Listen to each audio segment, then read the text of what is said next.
আসসালামু আলাইকুম। এটিএম এগ্রোর পক্ষ থেকে সবাইকে জানাই আন্তরিক শুভেচ্ছা। আশা করি সবাই ভালো আছেন।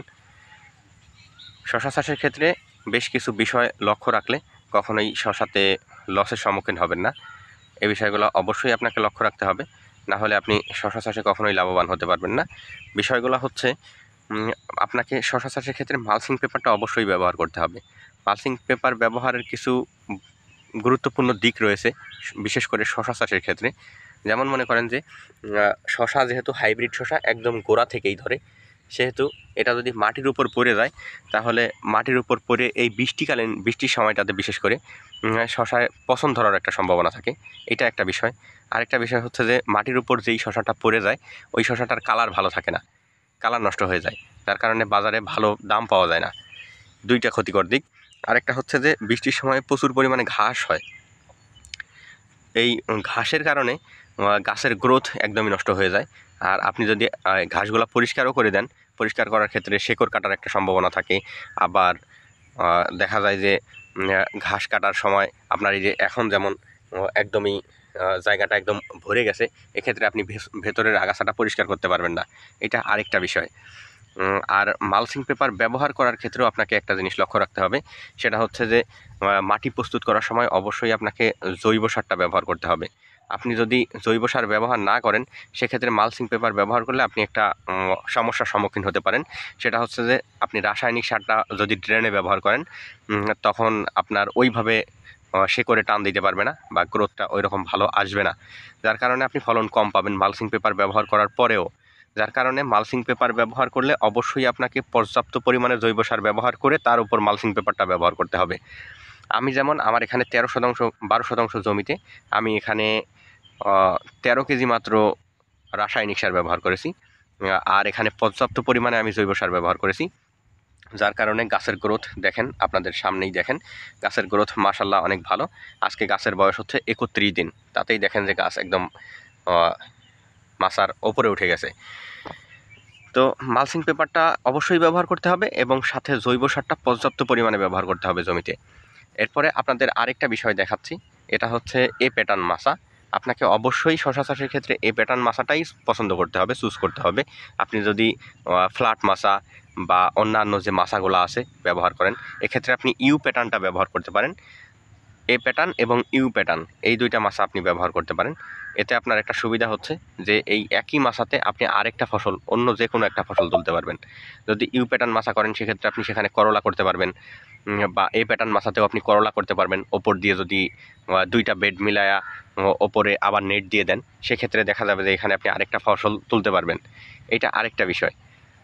আর এ প্যাটার্ন মাছা ছাড়া শশার তেমন একটা ফলন হয় না, যেটা আমি ফ্ল্যাট মাছাতে দেখেছি যে এতটা ভালো ফলন হয় না এ প্যাটার্ন মাছাতে যতটা ফলন পাওয়া যায়।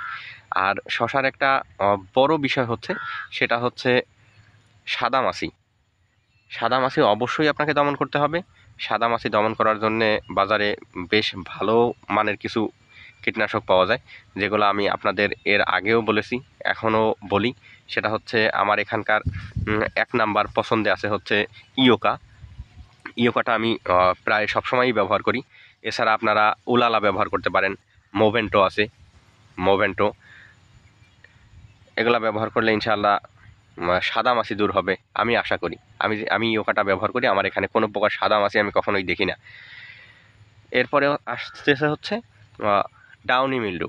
ডাউনি মিল্ডুটা শশার প্রচুর পরিমাণে ক্ষতি করে।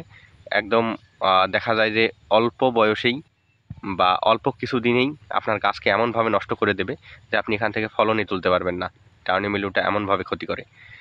তো এই ডাউনি মিল্ডুটা দমন করার জন্যে আপনারা এখানে ব্যবহার করতে পারেন ক্যাব্রিওটপ ব্যবহার করতে পারেন, সাথে ম্যানসারটা ব্যবহার করতে পারেন।